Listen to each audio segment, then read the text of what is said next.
Oke, jadi gini. Ini agak relate sama pengalamanku dulu sih, waktu aku SMP.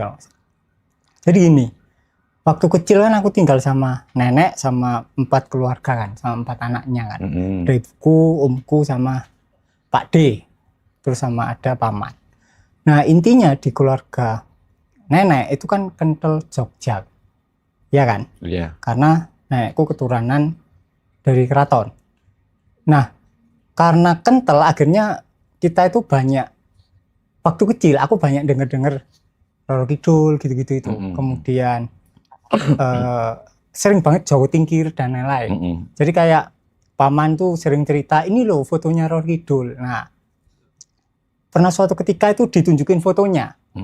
Nah, karena banyak dogma-dogma seperti itu, ketika aku SD, kalau nggak salah sekitar kelas 5 atau 6, nenek itu pernah bilang gini, kamu kalau nanti misalnya lelaku, ya orang dulu kan nggak ngomong meditasi kan, ngomong lelaku.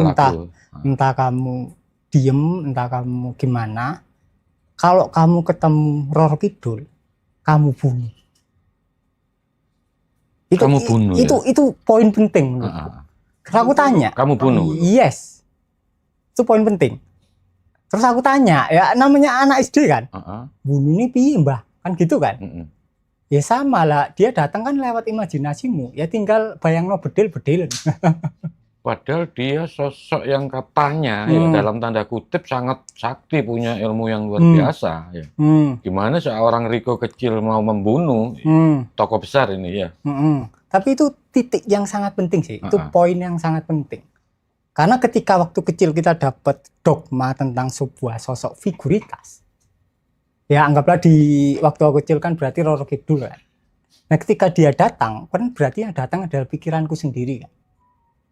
Iya kan? Kemudian bunuhnya ya pakai pikiranku sendiri. Dan beneran waktu meditasi, waktu sekitar SMP kelas 3-an, waktu itu aku praktek tantra, nafas tantra, memang muncul. Kan sambil merem kan, muncul. Ya, itu waktu yang dilihat itu sama seperti yang dibayangkan waktu kecil itu. Sama plek seperti yang dibayangkan. Ya karena ya pikiran kita sendiri. Itu ya. Ya terus tak bedil itu aja. Nah, ketika dibedil, nah sebelum dibedil itu kan kayak ada rasa-rasa euforia kan. Tepat setelah dibedil dan bayangnya hilang, ekstasinya itu beda. Ekstasinya itu kayak bukan berasal dari objek, tapi berasal dari ruang yang ada di kita sendiri. Nah kemudian waktu kuliah kalau nggak salah aku baca tentang Ramakrishna, dia juga mengalami hal yang sama ternyata. Ramakrishna ini pemuja akut dari Dewi Kali. Jadi setiap dia meditasi muncul Dewi Kali, setiap dia meditasi muncul Dewi Kali. Kemudian suatu ketika ada orang tercerahkan, namanya siapa ya kalau nggak salah, Poporov atau siapa gitu. Dia lewat waktu Ramakrishna meditasi. Dia tahu, ini orang tersesat cukup lama. Nah, waktu Ramakrishna meditasi dikunjungi, aku tahu kamu sekarang sedang bertemu dengan Kali. Kecuali kamu bunuh Dewi Kali, kamu tidak akan tercerahkan kapanpun.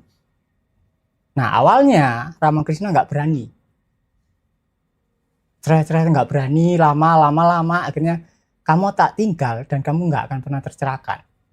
Aku cuma punya satu cara, tak gores keningmu sampai goresnya selesai kamu bunuh. Kalau enggak ya udah, berarti loss. Nah tepat di goresan terakhir, sayatan terakhir, dibunuh, dilempar tombak kalau nggak salah di ceritanya. Nah detik itu setelah dia membunuh figur otoritasnya, Ramakrishna tercerahkan. Iya. Seperti gambaran yang diceritakan lewat ceritanya Krishna barusan, itu kan mungkin beliau seorang yang luar biasa. Mungkin bagi kita yang pemula, yang amatir, cara untuk membunuh pikiran itu kan juga sebenarnya tidak bisa dikatakan mudah. Mungkin Mas Riko punya metode atau trik-trik tertentu gitu. Nggak ada triknya. Nggak ada triknya. Jadi itu bahkan di ajaran Buddha juga ada. Suatu ketika Buddha ditanya oleh muridnya, Buddha, aku sangat sering bertemu kamu di meditasiku. Mm-mm. Disuruh bunuh, ya sama. Nggak ada cara lain. Cara, iya, maksudnya cara membunuh itu gimana? Maksudnya apa? Melupakan gitu aja, membuyarkan semua apa yang ada di imajinasi, berusaha mengalihkan fokus ke hal yang baru atau gimana? Nah, sekarang tak tanya. Misal Pak Dodi meditasi misal. Kemudian ketemu siapa misal? Ya misalnya Yesus lah. Yesus, ya kan? Pernah nggak meditasi ketemu Yesus, Pak? Pernah saya. Pernah ya, oke. Oke kan, muncul gambaran. Nah, gambarannya kan muncul di pikiran sampean kan? Iya, Artinya itu adalah citra sampean sendiri. iya, Kecuali citra itu hilang, sampean nggak akan bisa menemukan diri sampean. iya. Saya menyadari, Hmm, saya sadar bahwa pikiran saya itu, dan tahu saya sadar bahwa itu saya sedang mengamati, lihat itu sosok itu. Saya biarkan aja, karena saya sedang melihatnya itu. Melihat saya yang duduk dengan istilahnya mempunyai visual di alamnya, di dunianya sendiri itu. Nah, masalahnya adalah ketika pikiran membuat gambaran sosok yang sangat kita idolakan.